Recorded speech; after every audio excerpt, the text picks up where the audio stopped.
Olá, meus queridos alunos. Nessa aula nós vamos trabalhar com um tema muito interessante, que é biocombustível, tá? No título você até consegue ver, ó, biocombustível, biofuel.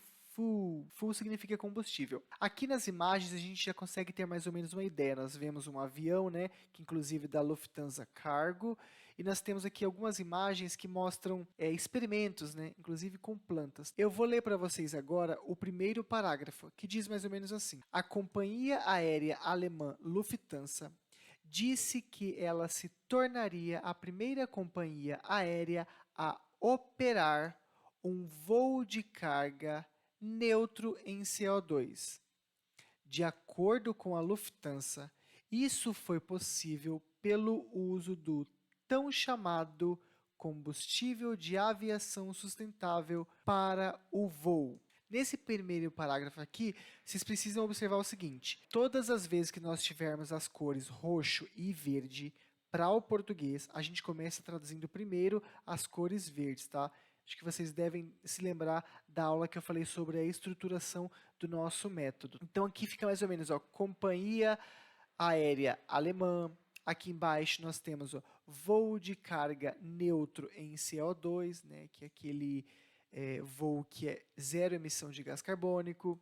Aqui embaixo nós temos ó, combustível de aviação sustentável, tá certo? E aqui nós temos uma expressão também bem interessante, ó, o tal chamado, o que as pessoas chamam, é uma expressãozinha. O segundo parágrafo diz o seguinte: Peter Gerber, o presidente da Lufthansa Cargo Group, disse que um voo se torna neutro em CO2 se ele usar biocombustível que já inclui CO2. O que ele quer dizer com isso daqui? Por exemplo, se você pega ali o petróleo, né, e um derivado do petróleo, por exemplo, a gasolina, e você queima a gasolina, o CO2 que essa gasolina produziu ao ser queimada vai ficar circulando na atmosfera e não vai voltar a ser petróleo nem gasolina novamente. Ou seja, não é renovável. O CO2 que foi produzido, ele não vai se renovar para gasolina ou para petróleo para ser utilizado novamente. Né? Uma vez que você queimou petróleo, já era, não volta a ser petróleo novamente, porque a obtenção do petróleo é pela decomposição, né, por exemplo, de animais, de seres humanos, que depois de milhões de anos se torna uma substância que é chamada de petróleo, tá? O que acontece? Ele fala, por exemplo, que se você pega uma planta e queima essa planta, o CO2 que a planta emitiu vai ser consumido por outra planta.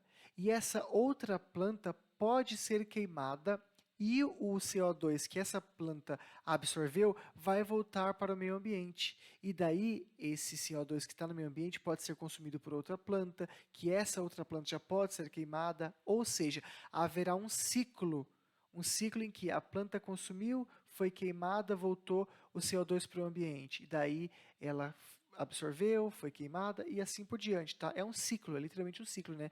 Tanto é que é renovável, é sustentável isso. Vamos agora para o parágrafo 3. Contudo, o Geber não espera que o biocombustível se torne usado mais amplamente tão cedo, porque ele é entre 3 e 6 vezes mais caro que o querosene convencional. Aqui, nesse terceiro parágrafo, você precisa observar o seguinte, ó. Espera que. Nós não temos o que aqui escrito em inglês, mas o verbo esperar, ele pede o que na frente, tá bom?